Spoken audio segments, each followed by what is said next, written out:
Paz do Senhor, meus queridos amigos, irmãos e irmãs em Cristo Jesus, satisfação, prazer.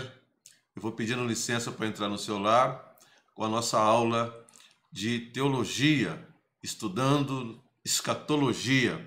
Meus queridos, eu quero aqui fazer agradecimentos ao nosso pastor presidente, pastor Natanael Santos, porque se a anuência do nosso pastor, nada disso estaria acontecendo.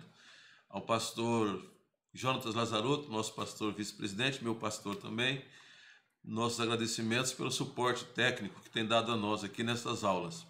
E também aos nossos amigos que visualizaram a primeira aula, foram mais de 250 visualizações, e você pode acessar a aula passada clicando no izinho que está aí no link.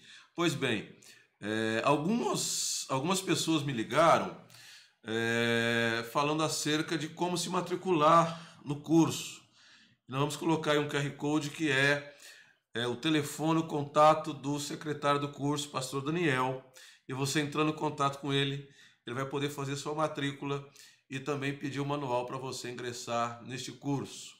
Pois bem, meus queridos, hoje nós vamos estudar um assunto por demais importante, interessantíssimo e fundamental para nós termos um pleno conhecimento dos ensinos escatológicos. Livro do profeta Daniel, e nós vamos falar acerca das 70 semanas de Daniel.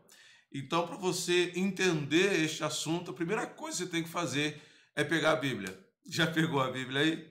Pega a sua Bíblia, pega um papel, um lápis, uma caneta, um caderno, e vamos anotar aqui o que nós vamos falar, porque nós temos um assunto maravilhoso a tratarmos nesta aula.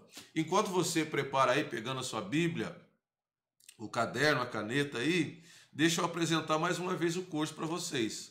Nosso curso é um curso médio em teologia, não é o básico e também não é o bacharel.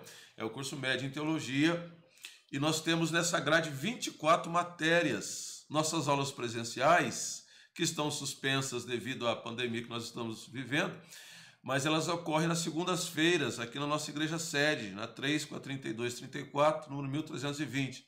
A igreja mais bonita da cidade. Chegou aqui na 3, você já vai encontrar.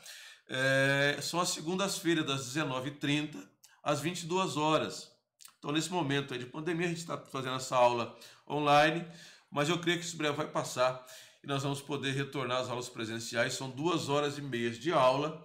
Nós temos um mês para estudar a matéria e depois é feita uma avaliação com os alunos, corrigindo os exercícios que traz a apostila, e depois a gente segue para um novo manual.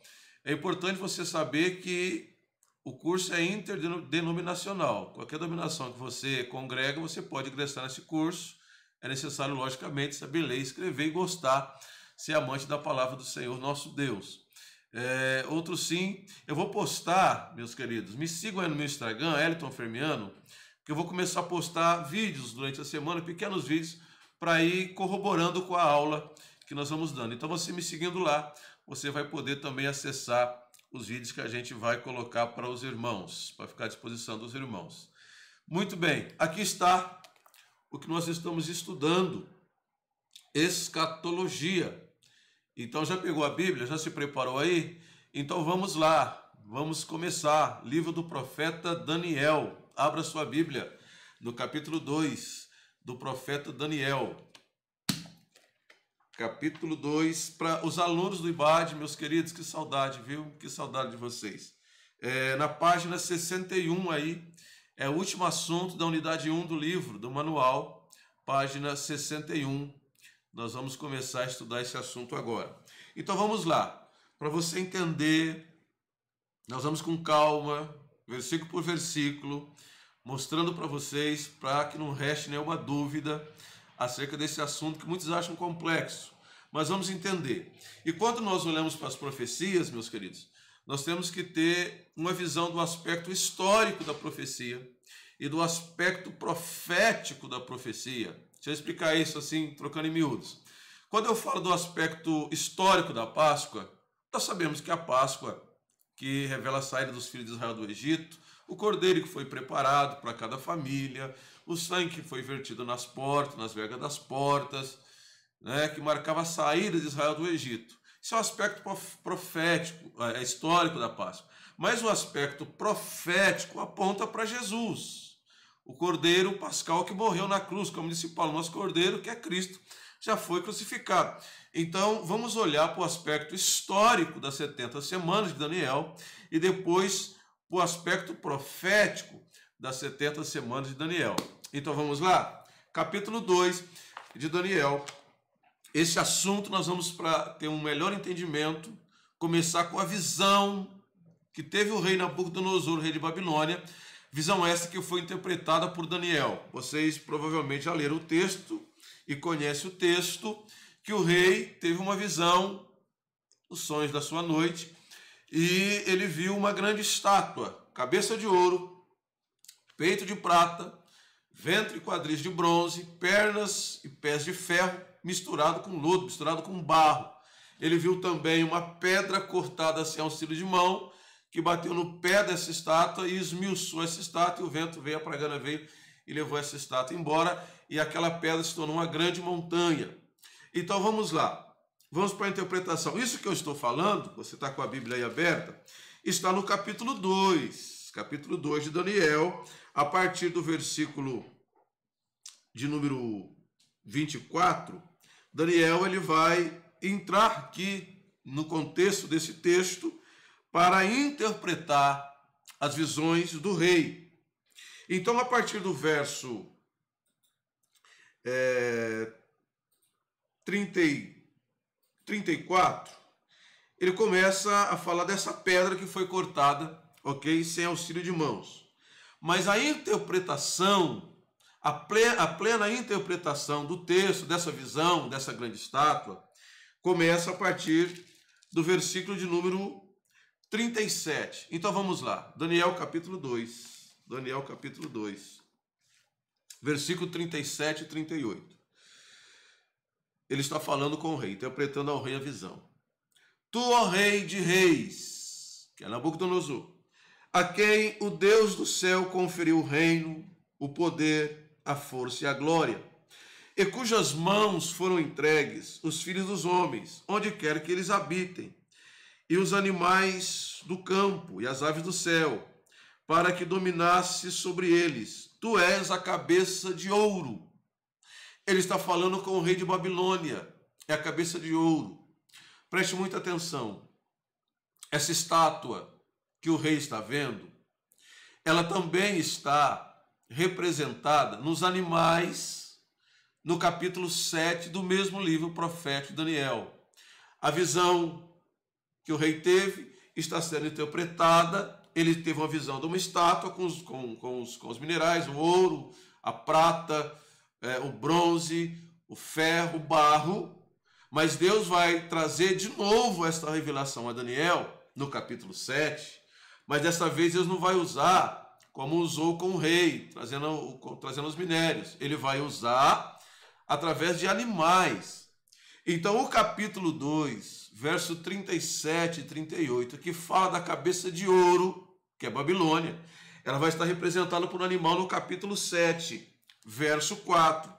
Então, você vai ter que ficar aí, capítulo 2 e capítulo 7. Abra sua Bíblia no capítulo 2 e deixa marcado o capítulo 7, nós vamos fazer uma leitura paralela, ok? Então, vamos lá. Então, o capítulo 2, 37 e 38, corresponde ao capítulo 7, verso 4 de Daniel. Vamos ler?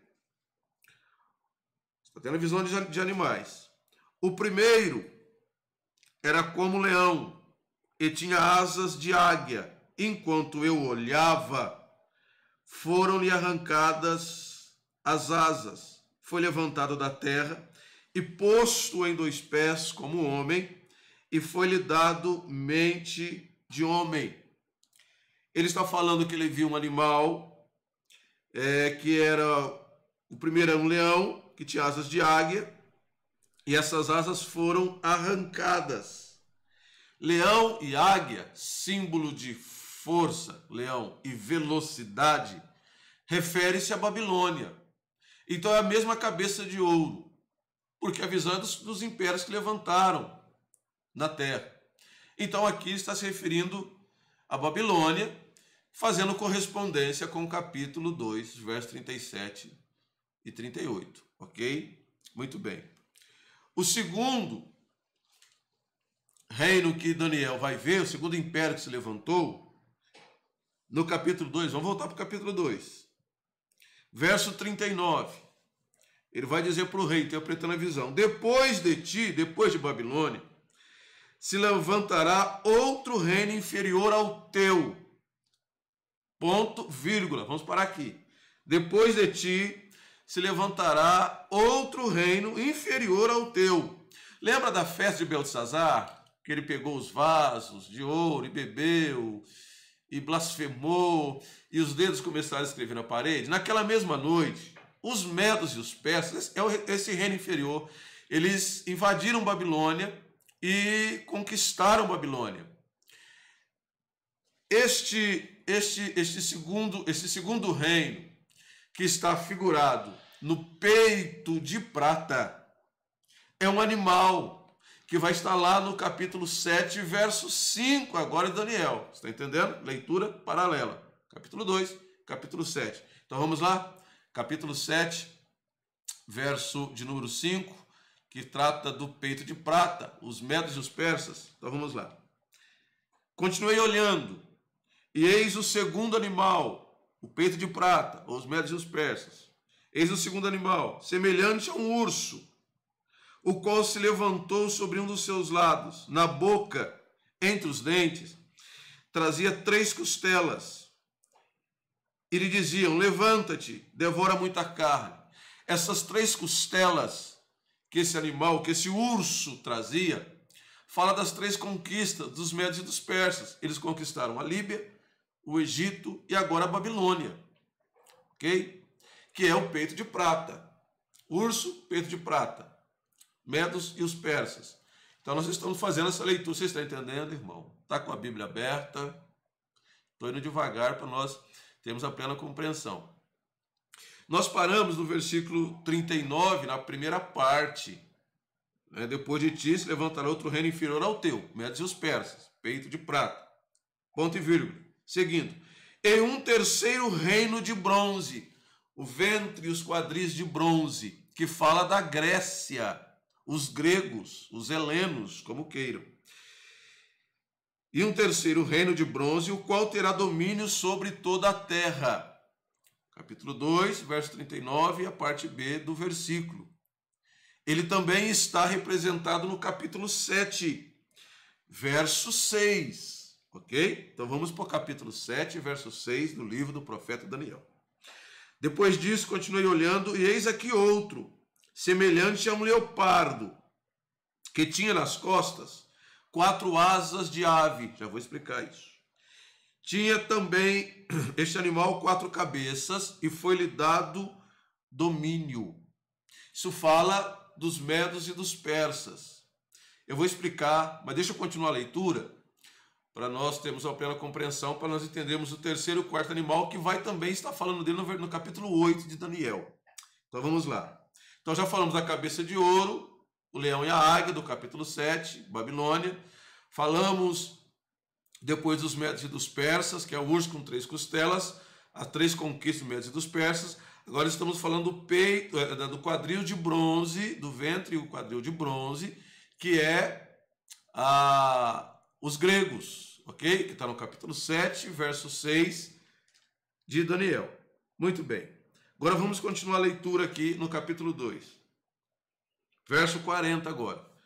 O quarto reino será forte como ferro. Está falando de Roma, o Império Romano que havia de se levantar. Que quando do ministério de Jesus, o governo era romano. Okay? Então vamos lá. O quarto reino será forte como ferro, pois o ferro a tudo quebra e esmiuça. Como o ferro quebra todas as coisas, assim ele fará em pedaços e esmiuçará. Quanto ao que viste dos pés e dos dedos, em parte de barro, de oleiro, e em parte de ferro, será isto um reino dividido. Contudo, haverá nele alguma coisa de firmeza como ferro, pois que viste o ferro misturado com barro de lodo.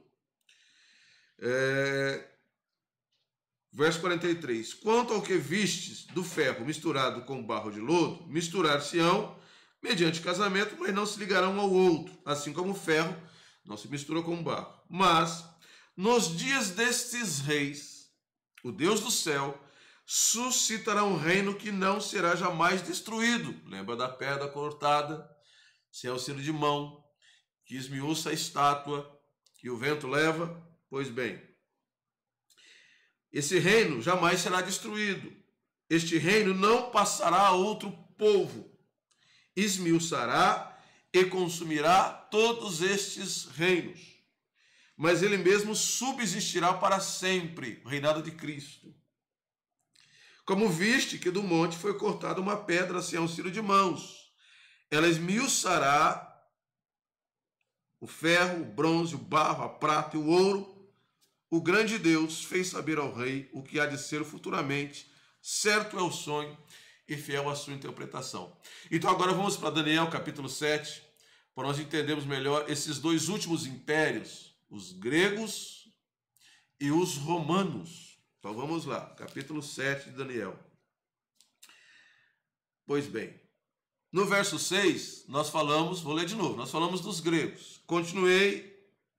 Depois disso continuei olhando, e eis aqui outro semelhante a um leopardo, e tinha nas costas 4 asas de aves.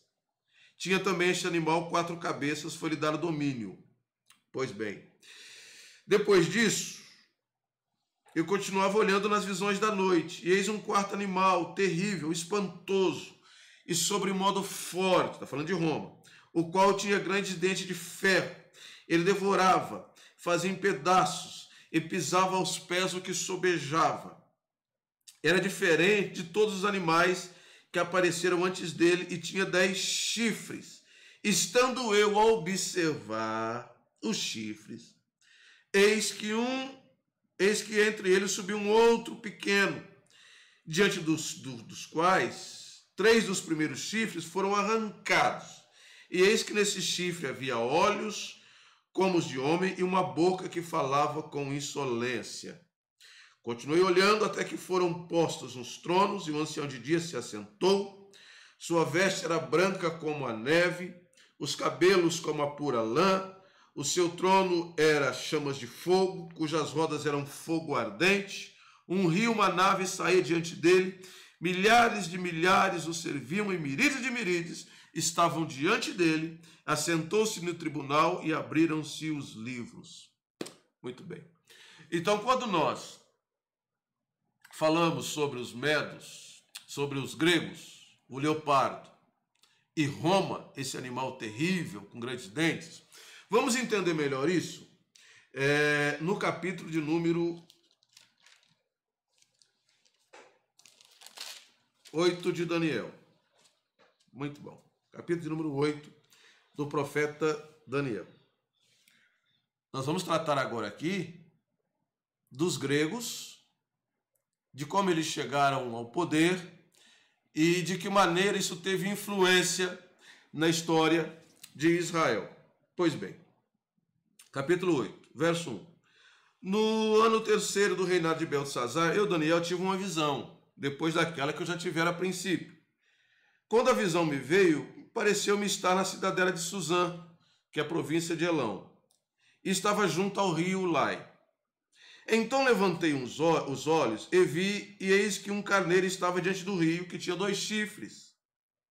E os 2 chifres eram altos, mas um mais alto que o outro, e o mais alto subiu por último. Aqui ainda ele está falando dos medos e dos persas. Esses 2 chifres é justamente os medos e os persas. A Pérsia subiu por último, era um reino mais novo, mas sobrepujou o reino dos medos. Pois bem, vi que o carneiro dava marradas para o ocidente, para o norte e para o sul, e nenhum dos animais lhe podia resistir, nem havia quem pudesse livrar-se do poder. Ele, porém, fazia segundo a sua vontade e se engrandecia. Olha o verso 5. Eu estava olhando, observando, eis que um bode vinha do ocidente, sobre toda a terra, mas sem tocar o chão. Este bode tinha um chifre notável entre os olhos. Preste atenção aqui. Este carneiro que ele viu eram os médios e os persas. Mas depois dos médios e dos persas, é os gregos que vão entrar. O ventre e o quadril de bronze. Então, essa visão dos gregos é um carneiro que vem, é um bode que vem sem tocar no chão, e ele vai chegando próximo do carneiro, que tinha 2 chifres, que é os reis dos médios e dos persas. E diz o texto aqui, que ele tinha um chifre notável entre os olhos. Tinha um chifre notável entre os olhos. Quem é esse chifre notável? É Alexandre o Grande. Alexandre o Grande assumiu o trono no lugar de seu pai, Alexandre Magno. E era um homem muito inteligente, um estrategista de guerra. E ele vem muito jovem, ele vem conquistando todo mundo da sua época. E ele vai chegar diante do carneiro, dos médios e dos persas, para conquistar o território que estava no poder dos médios e dos persas. Olha só, verso 7 do capítulo 8.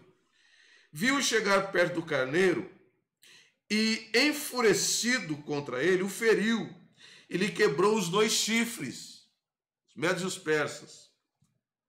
Pois não havia força no carneiro para lhe resistir. Mas o bode o lançou por terra e o pisou os pés, e não houve quem pudesse livrar o carneiro do poder do bode. Não houve quem pudesse livrar os médios e os persas do poder dos gregos. O bode, os gregos, se engrandeceu sobremaneira, e na sua força quebrou-se o grande chifre. Lembra do chifre notável? Ele tinha um chifre notável entre os olhos, que é Alexandre o Grande. E esse grande chifre se quebrou. Quando ele se quebrou? No ano 330 a.C., que é o ano que Alexandre o Grande morreu. Então olha aqui para minha mão. Alexandre o Grande era o chifre notável entre os olhos. Ele morreu. E o texto vai dizer que no lugar dele, olha o verso 9, olha o verso 8. O bode se engrandeceu e na sua força quebrou-se-lhe o grande chifre. Morreu Alexandre o Grande. E em seu lugar saíram 4 chifres notáveis. Quem são esses 4 chifres notáveis? São os 4 generais que comandavam o exército de Alexandre o Grande, que vão dividir o território conquistado, o mundo conquistado por Alexandre o Grande entre si. Quem são esses 4 generais? Cassandro, Lisímaco, Seleuco e Ptolomeu. Ok? Chifre notável, Alexandre o Grande morreu. E no lugar deste chifre que quebrou-se, 4 chifres.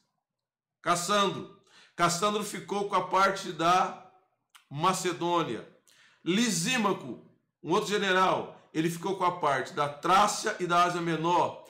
Seleuco, guarde bem esse nome, Seleuco, ele vai ficar com a Síria. E Ptolomeu, os Ptolomeus, eles vão ficar com a região do Egito e com a região da Palestina. Olha só, eles vão lá para a Palestina, para a Terra Gloriosa, onde estão os judeus, ok? Pois bem, eles vão, esses 4 generais, esses 4 chifres, que a Bíblia fala de chifres, que o chifre fala de poder, eles estão assumindo agora o território conquistado por Alexandre o Grande. Os Ptolomeus estão no Egito e estão também na Palestina. Pastor, professor, como é que eles trataram os judeus? Os Ptolomeus foram maus aos judeus? Perseguiram? Não. Eles foram até condescendentes com os judeus. Tanto que durante o governo dos Ptolomeus em Jerusalém, foi aí que houve a tradução da Septuaginta. O que é a Septuaginta? É a tradução da Bíblia hebraica, da língua hebraica, para o grego koiné. Porque a cultura helena, o grego, foi difundido em todo o território. Tanto é verdade que o Novo Testamento ele é escrito em grego, ok? Então, muito bem. Desses 4 generais, Seleuco, ele ficou na Síria. E houve uma guerra entre os Seleucidas e os Ptolomeus, que dominaram o Egito e também a terra da Palestina. Quando houve esta guerra, os Ptolomeus, eles pediram socorro para Roma. Olha o 4º animal começando a entrar em cena. Eu estou falando aqui textos, fatos históricos. E Roma mandou um exército para ajudar os Ptolomeus, que governavam o Egito e também a Palestina, para combaterem Antíoco. Só que o exército romano, no princípio, não teve êxito algum. E no ano 187 a.C., morreu Antíoco III, que era o rei Seleucida.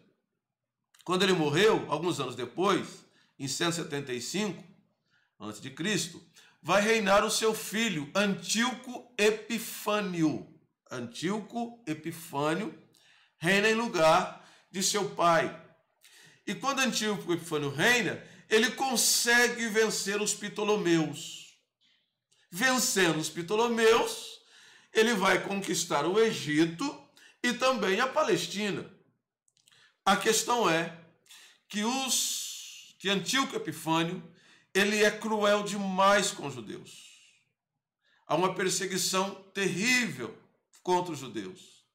Ele começa a vender o sacerdócio, a perseguição desenfreada contra os judeus. E houve um levante lá no Egito. Ele já havia conquistado o Egito, mas houve uma rebelião lá. E ele vai para o Egito.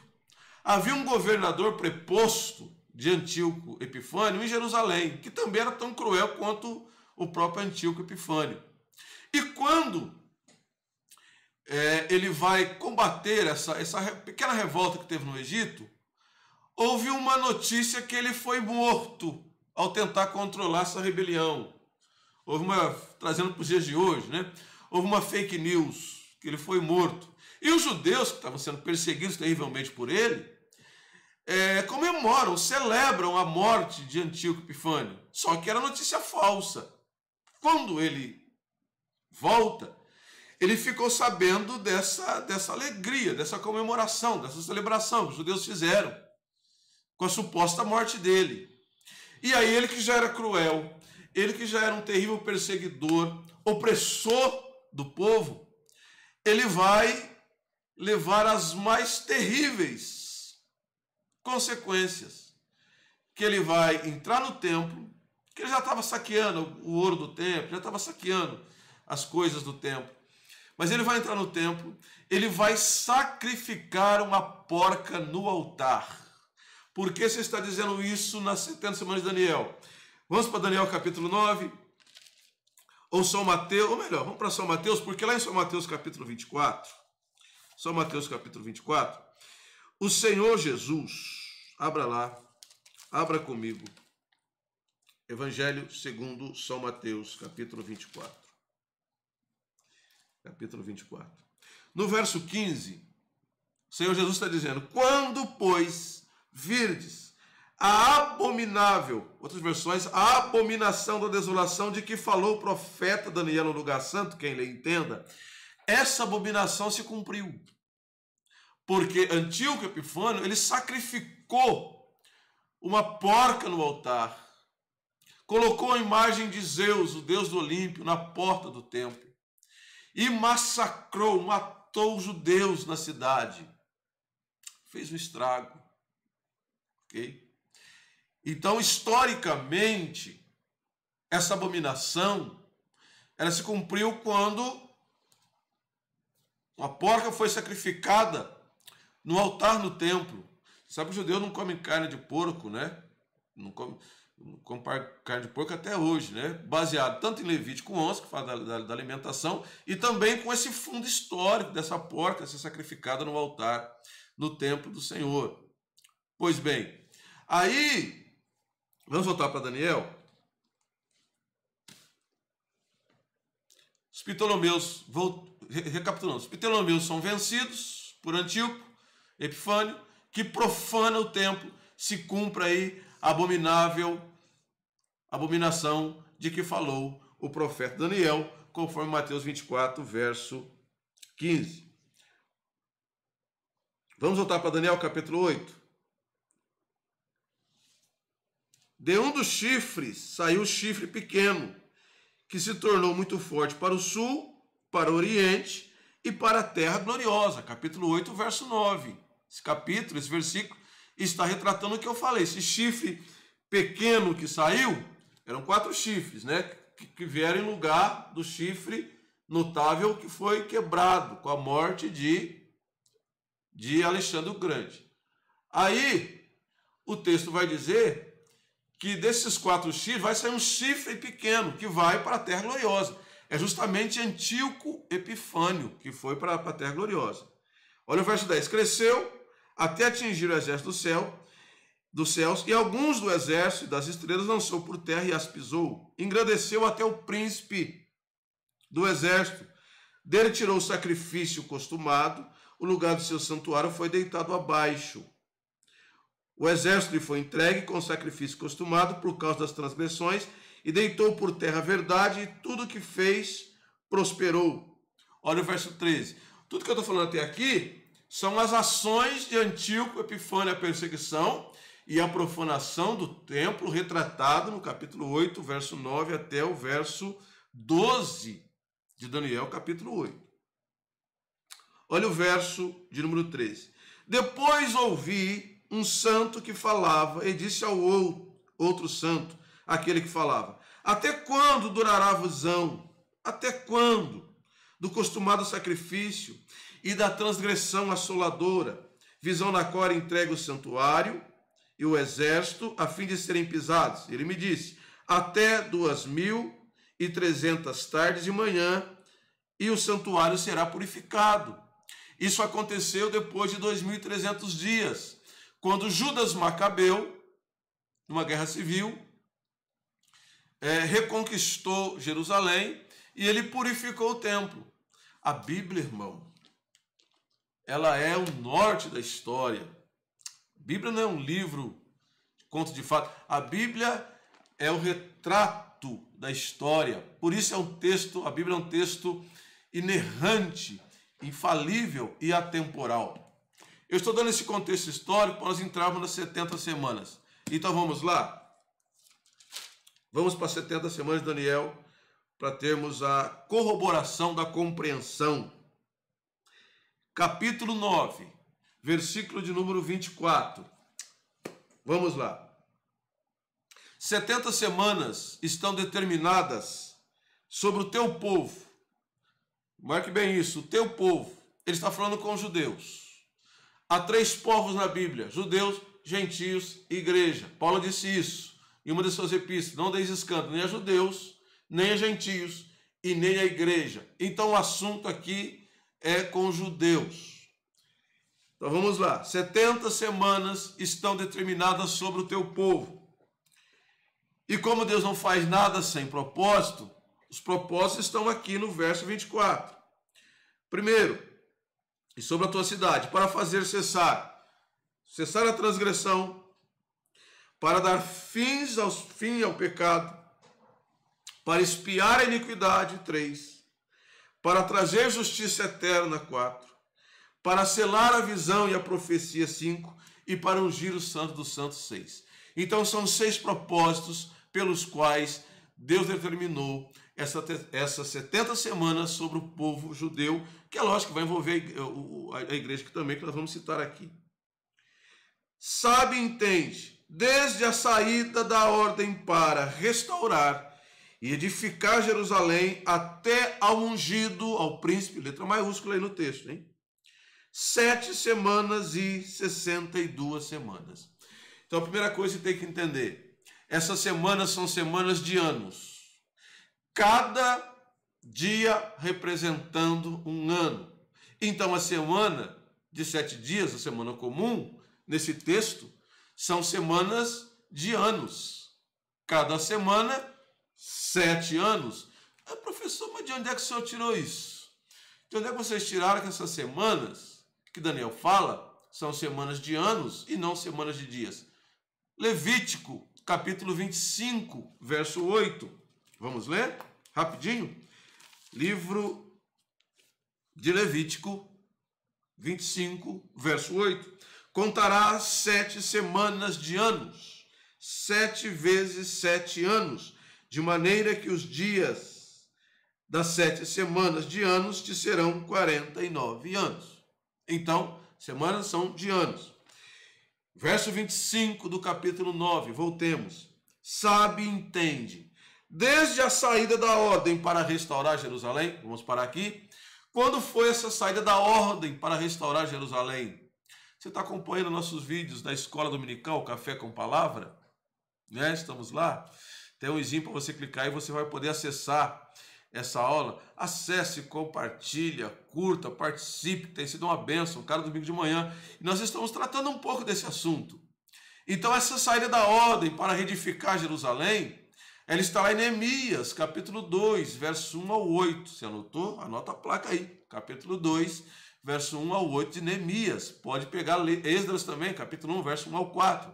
Saída da ordem, segundo as crônicas, capítulo 36. Essa ordem que os médios e os persas, Ciro foi levantado por Deus, despertado por Deus.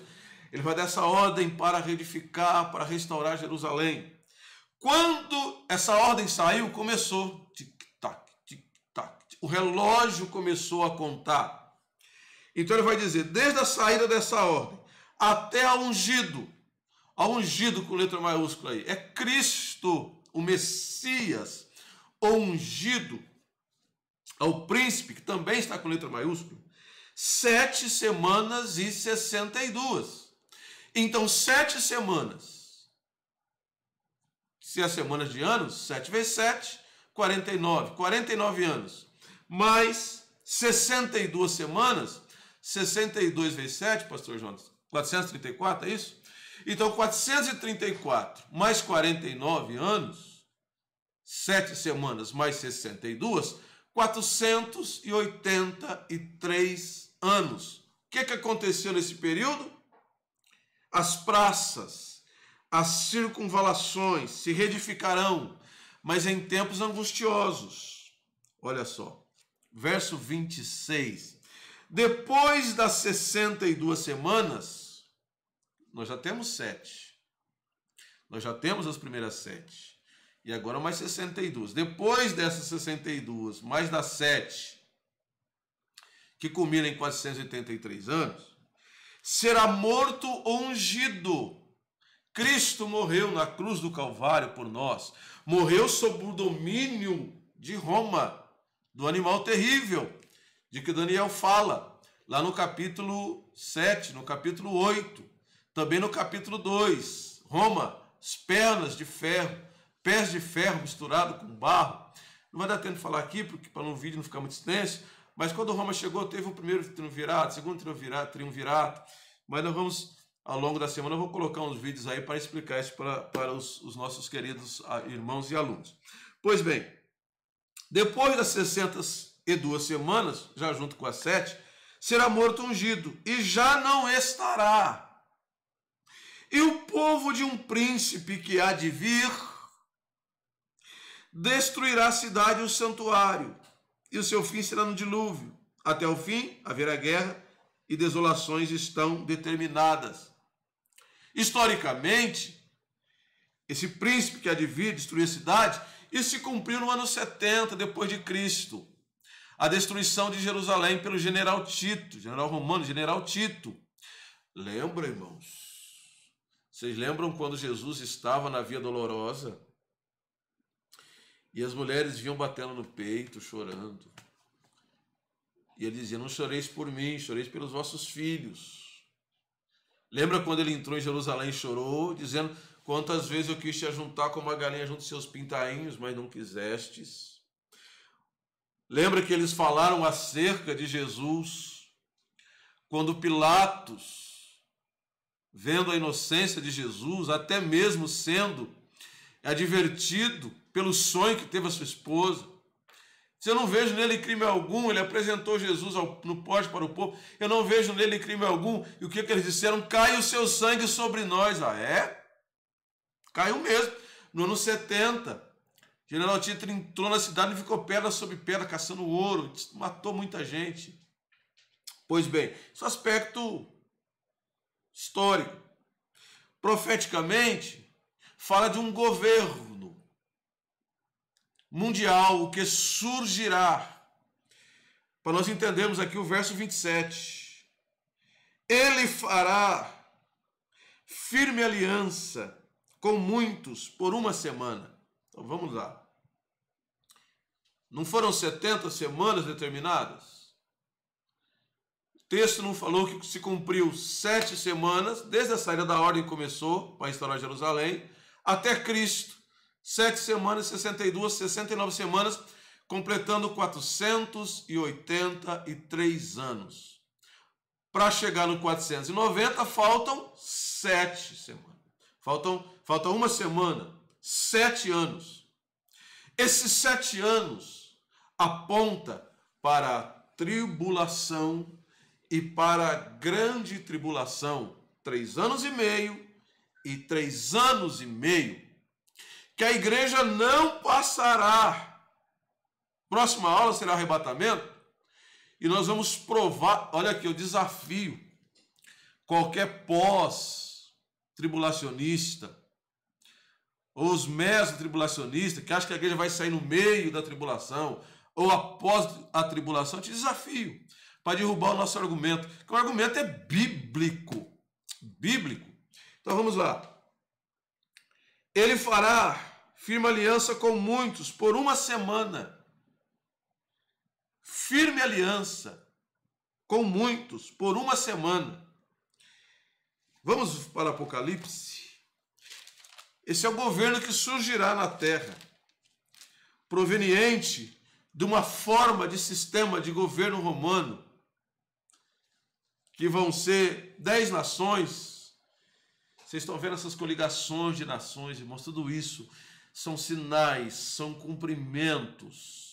Quando você vê esses pactos entre nações, isso no governo que vai governar a terra numa falsa paz, isso vai ser fundamental. Pois bem, vamos para Apocalipse, capítulo 13. Ele fará aliança com muitos por uma semana.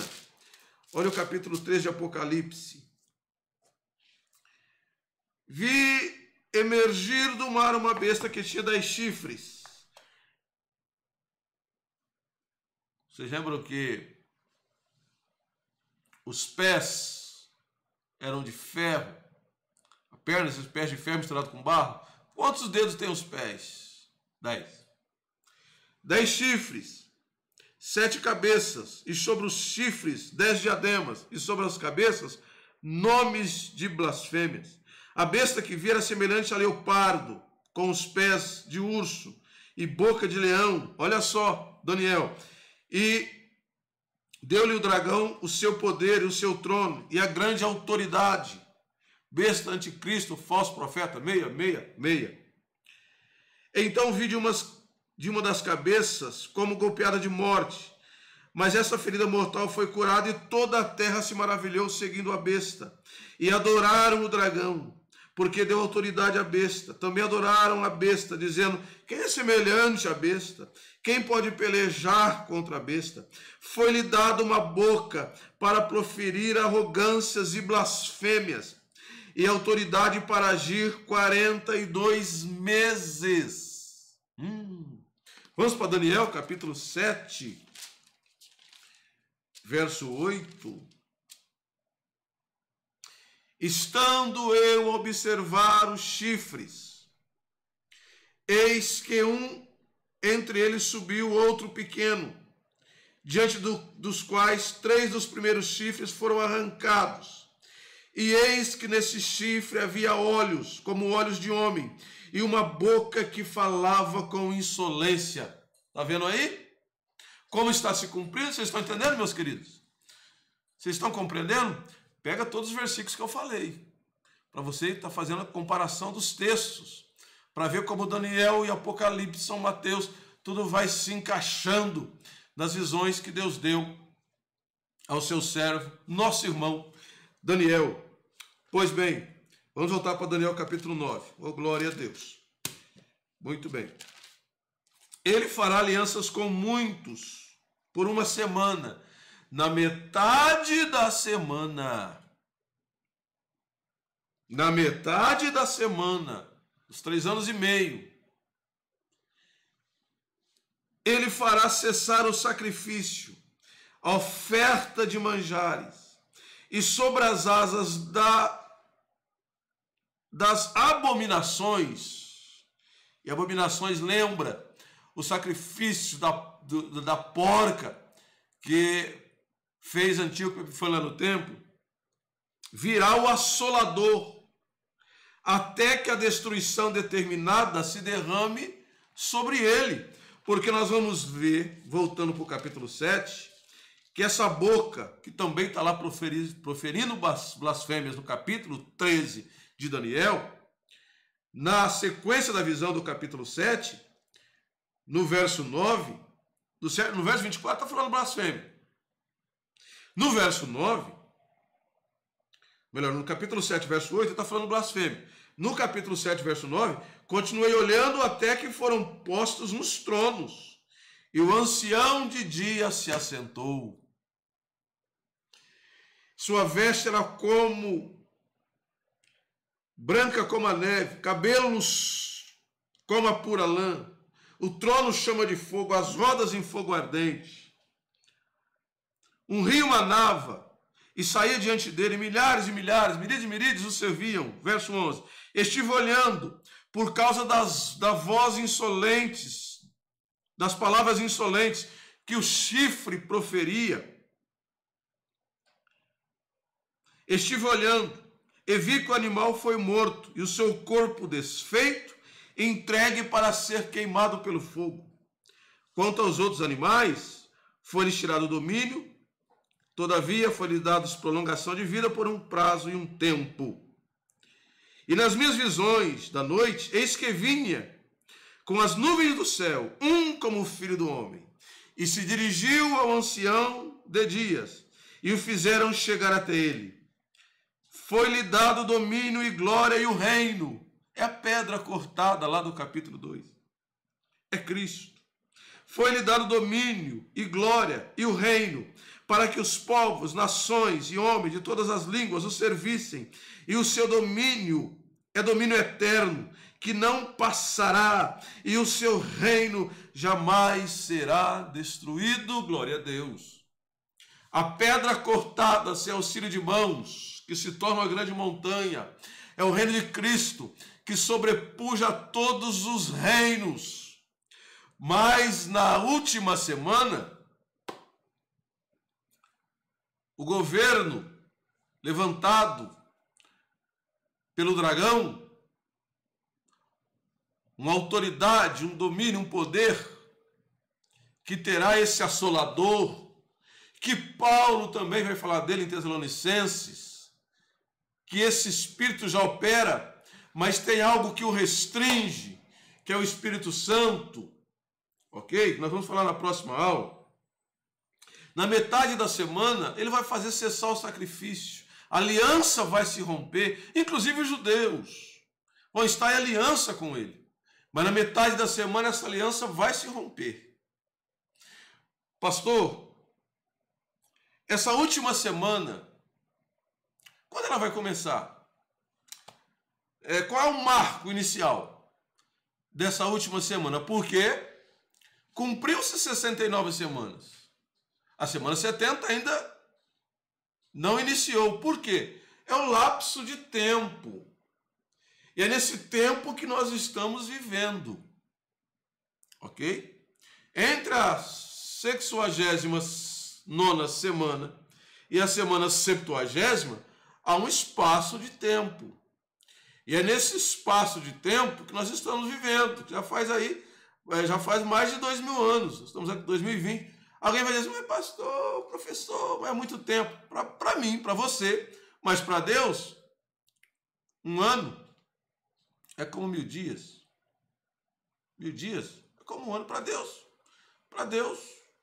Deus não está sujeito ao tempo cronos que nós vivemos. Por isso, 1000 anos para Deus é um dia. Pois bem, na metade da semana, quando ela se iniciar, ele vai quebrar esta aliança. E por que essa semana ainda não se iniciou, essa última semana, esses últimos 7 anos, que vai iniciar-se a tribulação e a grande tribulação, que está dividida também em São Mateus, capítulo 24, até o verso 15, tribulação. Depois do verso 15, grande tribulação. Pois bem, qual é o marco inicial? Arrebatamento da igreja. Arrebatamento da igreja. Paulo vai dizer em Tessalonicenses que há um restringidor que não deixa essa operação plena do anticristo acontecer, mas quando essa igreja for arrebatada, e ela não será arrebatada no meio da tribulação, e não será arrebatada após a tribulação, como alguns costumam ensinar. E nós vamos provar isso na Bíblia, na próxima aula. A igreja é tirada antes. E quando a igreja for tirada, nós vamos para onde, irmão? Para as bodas. Por enquanto, eu, pastor Jonas Lazzarosso, nosso vice-presidente que está aqui conosco, você que serve a Deus, por enquanto nós estamos na condição de noiva de Cristo. Mas nós vamos nos tornar esposa de Cristo. Vai ter o casamento. Vai ter as bodas do Cordeiro. E sabe quanto tempo dura um casamento na cultura judaica? 7 dias. Como é semana de anos? 7 anos. Nós iremos estar nas bodas com Cristo. Deixa eu lembrar você de um texto lá de Cantares de Salomão, quando Salomão pega a sunamita e ela diz: ele me levou à sala do banquete, e o estandarte sobre mim é o amor. Glória a Deus. Então, a igreja ela é tirada antes, e quando essa igreja for tirada, o relógio que começou tic-tac, tic-tac, lá na saída da ordem, para restaurar Jerusalém, e veio até Cristo. Cristo foi morto. Aí o relógio parou.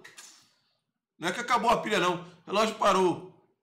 Mas quando a igreja for tirada, ele começa de novo. Tic-tac, tic-tac.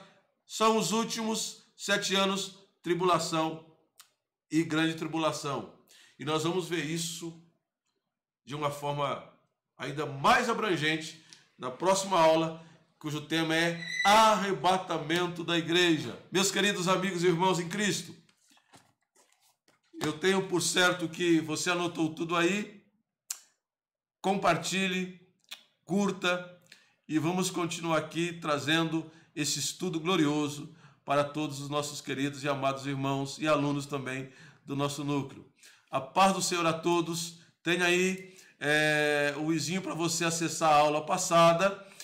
Acesse os nossos vídeos no YouTube. Tem sido uma bênção os nossos cultos, o Café com Palavra, o culto de ensino na terça-feira, nossos cultos online. Tem sido uma grande bênção. E matricule-se no curso. Venha fazer curso teológico conosco para crescer na graça e também no conhecimento. A paz do Senhor a todos. Fiquem com Deus e até a próxima.